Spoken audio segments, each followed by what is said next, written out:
Mówią, że Lombok to Bali sprzed 30 laty, ale dla mnie to przygoda w najczystszej postaci. Turkus bez filtrów, ukryte w dżungli wodospady, niesamowity podwodny świat i filmowe zachody słońca. To słony smak oceanu po całym dniu surfowania i ta przeszywająca cisza, gdy po morderczym trekkingu stoisz wysoko nad chmurami na samym szczycie wulkanu. Dziś zabieram Was w podróż przez 10 moich ulubionych doświadczeń, które sprawiły, że Lombok stał się dla nas czymś więcej niż tylko kolejnym punktem na mapie. Hejka kochani, w poprzednich odcinkach pokazywałam Wam Lombok od kuchni. Jak się tu żyje, pracuje i jak zorganizować całą logistykę takiego pobytu.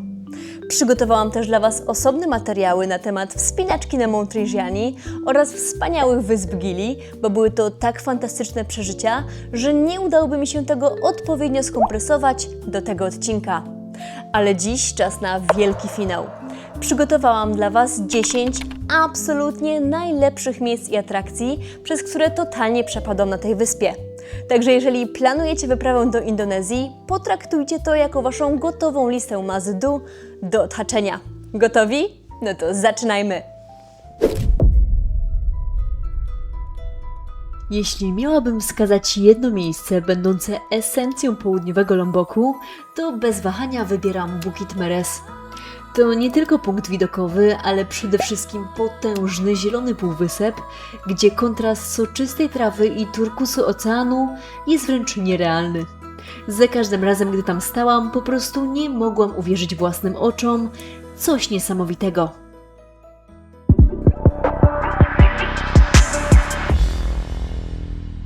Startujemy nasz hike w upale. Pogoda jest przepiękna jak zawsze. Droga, jak widzieliście na nagraniu, po prostu poezja, a my wchodzimy do parku i idziemy na to piękne wzgórze Bukit Meres. To, co najbardziej użyka na Meres, to chyba poczucie totalnej wolności. Na zboczach leniwie pasą się kuski i krówki. I zerkniemy w dół, jak tam plaża wygląda. Dookoła panuje błoga cisza, a w oddali słychać tylko szum oceanu. No fale tam w dole to są kosmiczne. W życiu bym tu nie weszła do wody. Crazy! Chociaż stąd doskonale widać już plażę Tanjung An, my mamy dziś inny cel. Udajemy się na taką sekretną plażę, którą udało mi się znaleźć podczas przeglądania Google Maps. Nazywa się Nichols Monkey Beach, więc zobaczymy, jak to będzie wyglądało, więc trochę plażingu, ale najpierw jedziemy na to wzgórze nagrać kilka fajnych ujęć. I ponoć będzie tam piesek Chelsea i mamy dla niego snaczka. Mamy nadzieję, że będzie na nas czekał i się zaprzyjaźnimy. I moi drodzy, Chelsea znalazła nas pierwsza i właśnie dostaje wodę. Chyba jej smakuje bardzo, to nie? Nie było psiego, więc mamy kociego snaczka dla Chelsea. Proszę asystenta o rozpakowanie. Ale pyszoty. Chelsea zjadła wszystko w 3 sekundy. Już nie ma jedzenia. Coś mi się wydaje, że koleżanka się przespaceruje z nami. Tam za wzgórzem schowana jest nasza mała perełka. Czeka nas spacer samym grzbietem klifu, a widoki po drodze? No sami zobaczcie.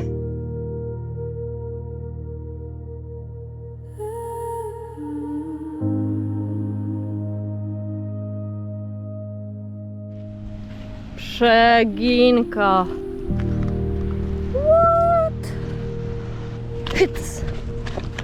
Nichols Monkey Beach wita nas super błękitną wodą i brakiem jakichkolwiek ludzi. Przez kolejne godziny jesteśmy tu praktycznie sami, a sceneria, jak widzicie, jest wręcz pocztówkowa.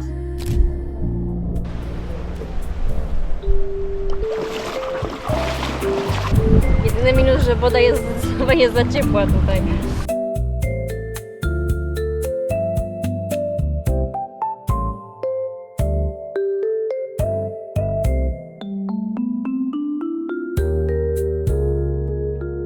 Innym razem zapuściliśmy się jeszcze dalej, żeby na własne oczy zobaczyć miejsca, które wcześniej podziwialiśmy tylko z lotu ptaka.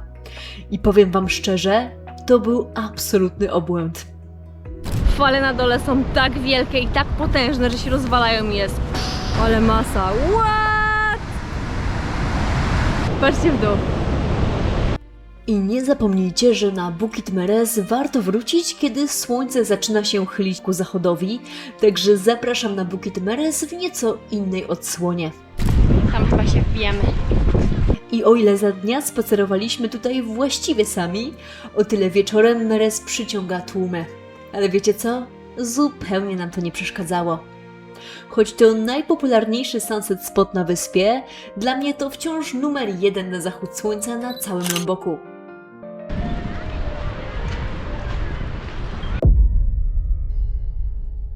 Czas na zmianę klimatu i wyprawę, którą nazywam prawdziwą definicją wakacji. Dzień na Gili Petelu i Pink Beach to był jeden z naszych absolutnie najlepszych momentów na wyspie. Całość zarezerwowaliśmy przez Klook'a za około $51 od osoby. No to co? Ruszamy nieco bardziej na wschód wyspy, w porcie wskakujemy na naszą prywatną łódź i płyniemy przed siebie. Teraz zapływamy na szybki fotospot na Pink Beach. Nasz pierwszy przystanek to Pink Beach 1. Woda jest tu tak przejrzysta, że od razu wyskoczyliśmy na brzeg, żeby zrobić małą sesję. Powiem Wam szczerze, to bez dwóch zdań jedna z najpiękniejszych plaż w całej Indonezji. Ale ładnie. Potem nasza łódź skierowała się ku maleńkiej wysepce Gili Petelu, gdzie czekają na nas 2 spoty snorklingowe. Dawaj. I słuchajcie, pod wodą dzieje się naprawdę dużo. Piękna rafa, kolorowe rybki, rozgwiazdy, a kawałek dalej pływaliśmy oko w oko z całymi rodzinami rybek Nemo. I naokoło tych wysepek robiliśmy snorkel. Po podwodnej eksploracji żegnamy Gili Petelu i ruszamy na Pink Beach 2. Ta plaża jest tak fenomenalna, że po prostu muszę Wam od razu pokazać, do jakiego raju właśnie przybijamy. Zanim jednak wskoczymy do wody, robimy przerwę na lunch w lokalnym warungu przy samej plaży. Ceny są po prostu crazy. To jest po prostu jak za darmo, nie? A jeśli kosztuje 5000, to ile to jest? Złotówka.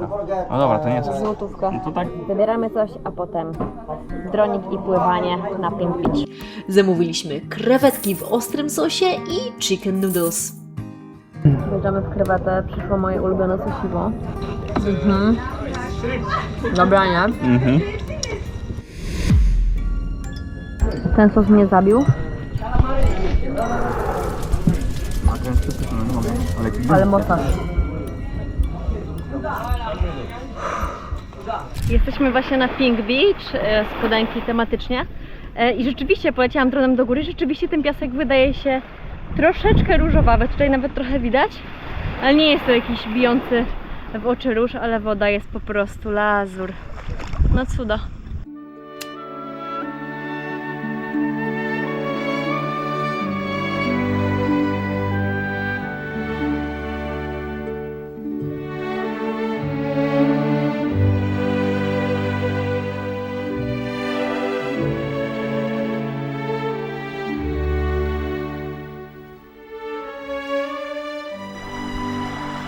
Także lunch odhaczony, dron zrobiony, czas do wody. Idziemy do wody. Łukasz miał chwilę spokoju, jak nagrywałam drona, ale koniec tej laby. Wstawaj, idziemy do wody. Fajnie było beze mnie? No wiem. Koniec laby. Trzeba pływać!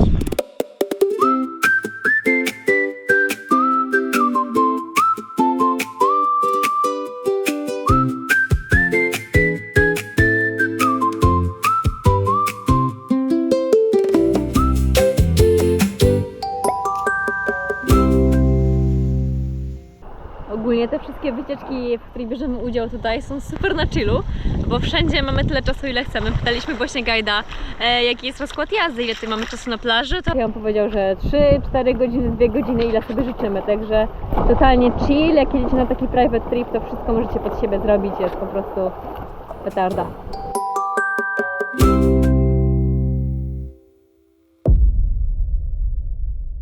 No, dzisiaj czeka nas prawdziwe adventure. Jesteśmy praktycznie w środku wyspy i czeka nas rafting, a następnie waterfole. Z tego co widziałam, to będzie grupa, bo są mocne dropy. Chłopaki tam z tyłu już szykują nam pontony, za mną kapoczki. także będzie fajnie. W cenie ponoć mamy jakąś dokumentację, także powinny się jakieś fotki znaleźć i wrzucę Wam zaraz, jak to wyglądało, ale szykuje się naprawdę fajnie.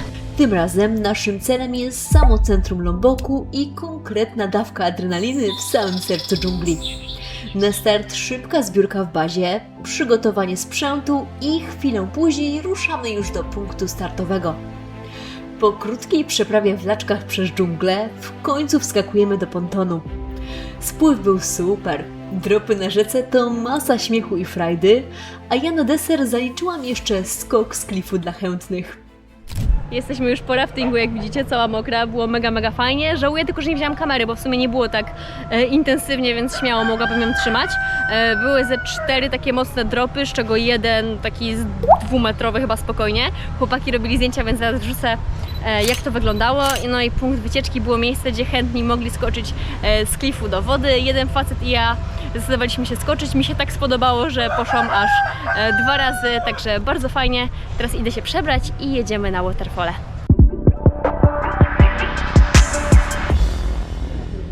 Cześć! Ten sos to jest petarda. Jak będzie miejsce, to sobie chyba zakusimy do domu. Jest taki słodki, ala śliwkowy, coś takiego, ale pasuje do wszystkiego. Perfection. Po lunchu ruszyliśmy na krótki trekking do wodospadów. Idziemy dosłownie 5-10 minut i już pierwsze wodospady przed nami. Naszym pierwszym przystankiem był Benang Stokel i jego 3 kaskady na tle soczyście zielonej ściany lasu. Kilka fotek i lecimy dalej, bo pogoda się pogarsza. Nasz guide ma motorek, więc mamy tempo biegowe.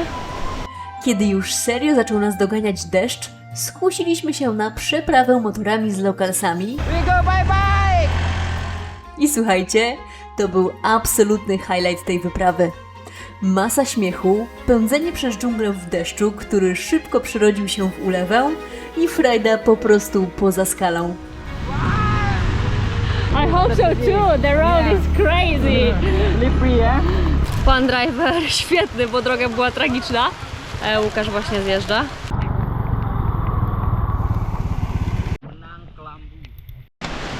Żeby Wam pokazać, takie jest tempo, właśnie takie jest tempo naszego guida. To nie są przelewki, trzeba zapindalać. Chwilę później dotarliśmy do naszego głównego celu, wodospadu Benang Kelambu. Woda spływa tu dziesiątkami strumieni po przepięknej ścianie roślin, tworząc spektakularną 40-metrową kurtynę. Wygląda to niesamowicie, a naturalne baseny, w których można popływać, to już absolutna wisienka na torcie. Łukasz mówi, że jest zimna. Ice plunge.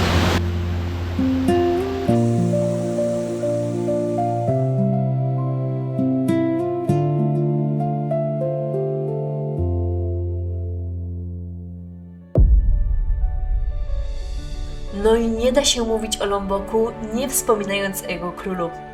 Mount Rinjani wznosi się na 3726 metrów i jest drugim najwyższym wulkanem w Indonezji.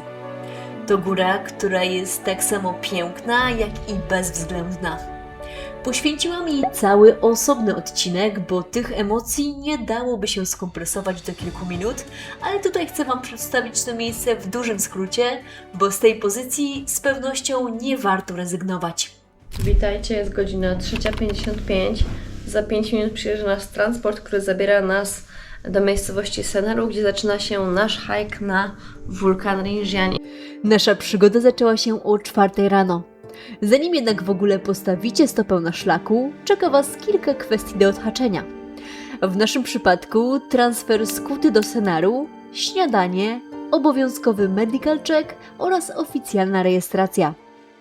Chociaż opcji tras jest kilka, my wybraliśmy wariant 2 dni i 1 noc z ekipą Joe Trekking, co kosztowało około $200 od osoby. Cel był prosty, ale ambitny. Szczyt. No i moi drodzy, na pieprza mamy burzę. Zaczęło się łagodnie i całkiem słonecznie, ale pogoda na Rinjani to loteria.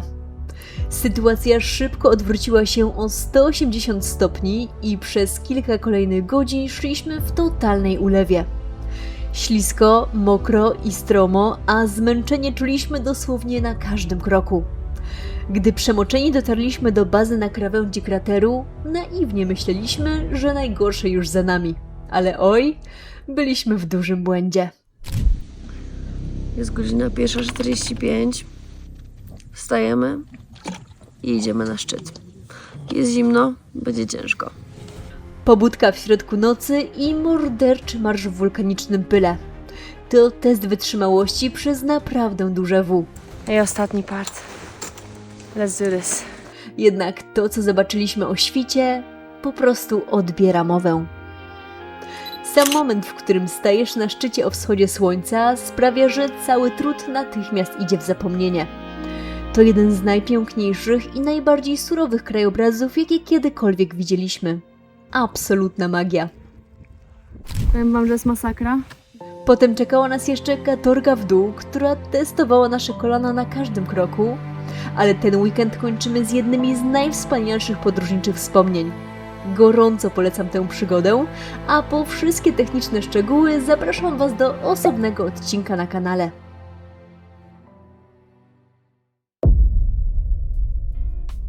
To teraz dla odmiany wracamy nad ocean. Zapraszam Was na piękną plażę, jakieś 30 minut skuterem od Kuty, a mianowicie na Lansing Beach. Warto wiedzieć, że Lansing i Tampa to w zasadzie jedna ogromna plaża. Jedna część na lewo, druga na prawo.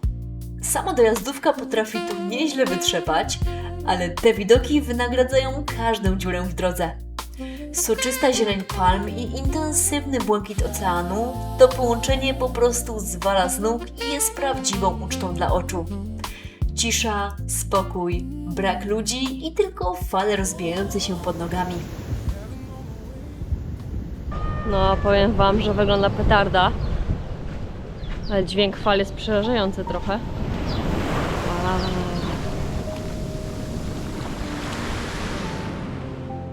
Choć przy pierwszej wizycie ocean pokazał nam charakter. Spójrzcie na Łukasza, który dzielnie walczył o przetrwanie w tych falach. Grubo!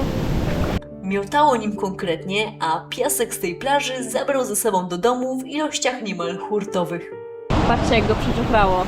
Cały łeb w piachu. W międzyczasie jeszcze obowiązkowy kokos na leżaku i dzień można uznać za idealny.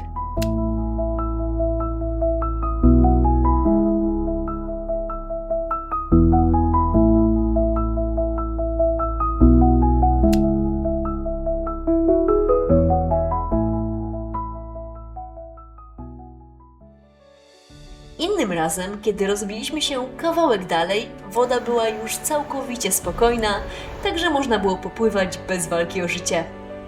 A w drodze powrotnej do skutera czekała na nas wisienka na torcie, czyli tacy oto słodziacy.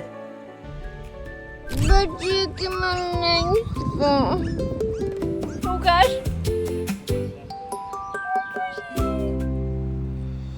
I jeszcze jedna mała polecajka. Wracając do Kuty, koniecznie wpadnijcie do Ryan Cafe. Mają smaczne jedzenie, a panorama na całe wybrzeże po prostu zapiera dech. Odwiedzaliśmy ich niemal za każdym razem, wracając z plaż na zachód od Kuty. I mamy jeszcze enchilatkę. Łukasz mówi, że dobra fryta. Dobra fryta. Pysznutka. Dobre, nie? Kolejny punkt to absolutny must see, czyli archipelag Wysp Gili. Miejsce, gdzie hałas silników zastępuje dzwonek roweru, a woda ma nierealny odcień płynnego lazuru. Spędziliśmy tam przedłużony weekend i powiem Wam szczerze, to był najlepszy urlop od urlopu, jaki mogliśmy sobie wymarzyć. Nagrałam o tym osobny, obszerny odcinek, bo tego klimatu nie da się oddać w minutę, ale zrobię co w mojej mocy, żeby dać Wam tutaj solidny sneak peek, oczywiście bez zdradzania wszystkiego. Naszą podróż zaczęliśmy od transferu z Kuty do portu Teluk Nare, stamtąd kilkuminutowa przeprawa łodzią i docieramy na miejsce. Już samo przybicie do portu na Gili Trawangan wbija w fotel. Woda jest tam tak czysta i niebieska, że od razu wiesz, że trafiasz do raju. Zostawiamy rowerki i tutaj już mamy Paradise. Do tego dochodzi całkowity brak samochodów i skuterów, a całą wyspę, która ma zaledwie 7 km obwodu, możecie obejść pieszo lub eksplorować na jednym z 1000 dostępnych tu rowerów, do czego gorąco zachęcam, bo widoki na trasie są po prostu fenomenalne. Jeśli szukacie miejsca na totalny reset, polecam naszą miejscówkę Coco Lemon Bungalows. Leży w cichej uliczce, z dala od imprezowego centrum, więc spokój macie gwarantowany. Do tego piękne domki, świetny basen, pyszne śniadania, rowery na miejscu, a nawet koci przyjaciel. Idziemy na statuę. Ale Gili to przede wszystkim świat podwodny. Snorkling na północy wyspy to czysta magia. Woda jest tam tak przejrzysta, że żółwie spotyka się dosłownie na każdym kroku i to często tuż przy samym brzegu. Samo syrenowanie w tych wodach to niezapomniane przeżycie, a jeśli dorzucicie do tego jeszcze nurkowanie, do czego gorąco zachęcam, to ten błękit i przejrzystość tutejszego morza zapamiętacie na zawsze. Spędzanie czasu pod powierzchnią to zdecydowanie moja ulubiona aktywność na Gili. Giliar przepiękna. Ta woda? Pewnego dnia wybraliśmy się też na wycieczkę na Gili Meno i Gili Air, żeby zobaczyć słynne podwodne posągi Basque Nest, popływać z żółwiami przy Gili Air, zjeść pyszne lody i po prostu spędzić fajny dzień na łodzi. Umyci, przebrani w tej całej soli. Idziemy zobaczyć zachód słońca. A dni tutaj zwykle kończyliśmy wieczornymi przejażdżkami, fajną kolacją, pięknym zachodem słońca i obowiązkowo kinem pod chmurką, które odwiedziliśmy tu dosłownie każdego jednego dnia. Wracamy na Lombok i dzisiaj czeka nas wycieczka na najpiękniejszy ponoć waterfall na całej wyspie. Wodospady na północy wyspy to już konkretna wyprawa, dlatego logistycznie najlepiej połączyć się, tak jak my, z powrotem z wysp Gili. Skoro byliśmy już tak blisko, wzięliśmy cały dzień wolny i z naszym zaprzyjaźnionym kierowcą ruszyliśmy w stronę dzikiej dżungli rozciągającej się u stóp wulkanu Rinjani. Dojechaliśmy do Sonaru, szybki lunch, a potem idziemy na 2 waterfale. Jeden już tam widzimy, postaram się odpalić dronka i pokazać Wam z góry. Idę teraz na platformę widokową tutaj w restauracji i zobaczcie, tam w oddali, pośród tej zieleni, widać już nasz pierwszy cel. Zaczynamy. Mamy bileciki, 20 000 rupii za osobę i rozpoczynamy nasz trek. Pierwszy wodospad Sentangile jest bardzo łatwo dostępny. Od budki z biletami dzieli Was zaledwie jakieś 10 minut marszu przez dżunglę. Woda spada tutaj z 2 poziomów z wysokości ponad 30 metrów. Wodospad jest majestatyczny i siła spadającej tu wody serio robi wrażenie, że aż strach podejść bliżej. Także cykamy kilka fotek i lecimy dalej. Jesteśmy gotowi na Tukelep, lecimy dalej. Teraz przed nami około 15-20 minut trekkingu. Droga do Tukelep to czysta przyjemność. Czeka Was przeprawa przez rzekę i ścieżka prowadząca przez przepiękną, gęstą dżunglę, a po drodze możecie trafić na takie niespodzianki. Tam w dole można sobie przepłynąć, ale my nie mamy rzeczy na sobie. Może ktoś będzie po drodze, co nagramy, ale wygląda szybko, co nie? Ta woda zapierdziela tu w dole. Pokażę Wam nagranie z Instagrama, jak to wygląda, bo looks cool.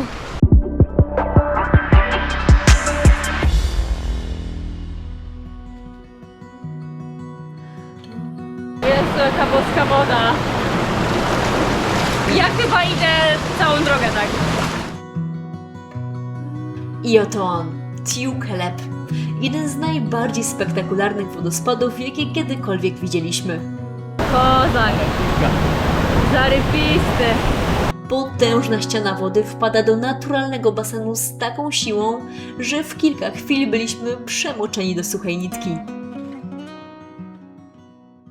Cali mokrzy, ale mega pytata. Po prostu idę wejść z Wami pod wodospad.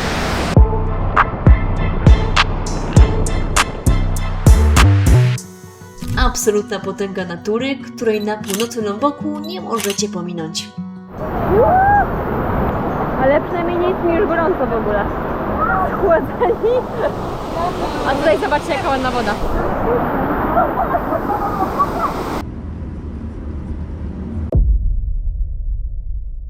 Przyjechaliśmy właśnie na słynną plażę surfingową Selong Bananak. Wzięliśmy sobie razem po 250 na osobę i mamy w tym 2 godziny surfingu, sprzęt i ponoć jeszcze kokosa w nagrodę, także trzymajcie kciuki, żeby nam dobrze poszło. Jeśli Lombok kojarzy się Wam z surfingiem, to bardzo słusznie. A jeśli chcecie spróbować swoich sił w tym sporcie po raz pierwszy, to na całej wyspie nie znajdziecie lepszego miejsca niż Selong Bananak Beach. To szeroka, rajska plaża z rzędem szkółek i dziesiątkami początkujących surferów, ćwiczących swoje pierwsze kroki na falach. Fale wyglądają super łatwo. Czym trudno nam się złapać, ale są perfekcyjne, każda jest praktycznie taka sama. My zdecydowaliśmy się na lekcję w Paddle Surf School i za 2-godzinną lekcję z instruktorem zapłaciliśmy 250 000 rupii od osoby, czyli około 52 zł. A dlaczego Selong to hit dla początkujących? Ano dlatego, że fale są tu niesamowicie powtarzalne i bezpieczne. A pod stopami macie wyłącznie miękki piasek, bez żadnych ostrych skał czy rafy. Dlatego to idealne warunki, żeby zrobić sobie kurs i poczuć, o co w tym wszystkim chodzi. Jak Ci się podobało? Było fajnie. Łukasza ekspresja mnie wykończy.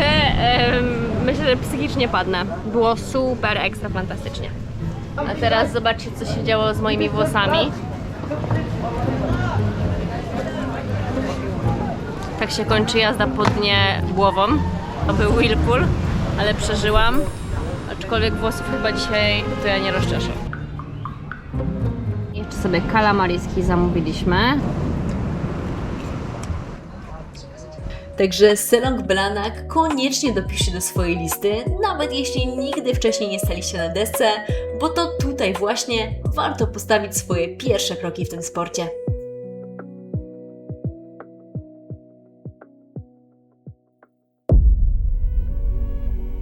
Plaża Tanjung An oddalona jest o zaledwie kilkanaście minut drogi z Kuty, a sama trasa tutaj to czysta przyjemność. Większość czasu jedziecie po nowiutkim, świetnym asfalcie, by na samym końcu skręcić w malowniczą dojazdówkę prowadzącą przez piękne okoliczności przyrody. Już sam dojazd nastraja na totalny chill. A tam daleko linia surferów. To jedna z najpopularniejszych plaż na Lomboku, ale muszę Was ostrzec. Tanjung An to prawdziwy kameleon. O różnych porach dnia to miejsce przybiera diametralnie inne oblicze. Kiedy trafiliśmy tu po raz pierwszy późnym popołudniem, zastał nas mocny odpływ.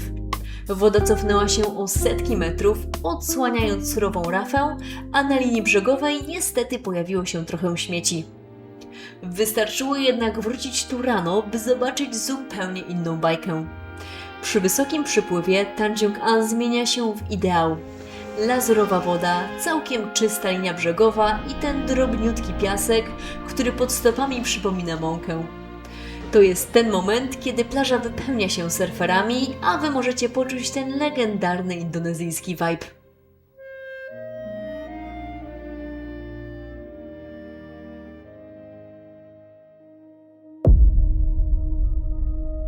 No i nie byłabym sobą, gdybym nie sprawdziła, co słychać pod wodą. Także jesteśmy właśnie u nas w Kucie i idziemy zapisać się na nurkowanie. Właśnie wyszliśmy z Dive Center, tutaj Blue Marlin Dive i Łukasz zapisał się ze mną na swoje pierwsze nurkowanie. Także przyszły nurek siedzi tutaj. A tutaj taka słodka przyjaciółka z Dive Center. Idziemy na pierwsze nurkowanie w historii razem. Dzień nurkowy zaczynamy transferem do portu i jakąś godzinkę później pakujemy się na łódź i ruszamy przed siebie. Pod powierzchnią czekają na Was całe ławice ryb i niesamowite morskie stworzenia, do tego jaskinie, nawet 200-metrowa głębia pod nogami jak na tym oto kadrze, a na płytszych wodach małe podwodne słodziaki i piękne kolory. No spójrzcie tylko na to.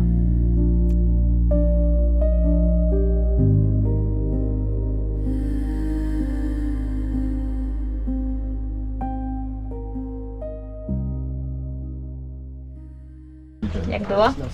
W porządku. Dobrze poszło. Po 2 nurkowaniach jeszcze lunch na łodzi w drodze powrotnej i kolejny wspaniały dzień na Lomboku odhaczony. Także jeśli zastanawiacie się, czy warto nurkować w okolicach Kuty, to pomogę Wam i powiem zdecydowanie tak. Ale jeśli planujecie być też na wyspach Gili, o których wspominałam kilka minut temu, to nurkowanie tam to już absolutny obowiązek.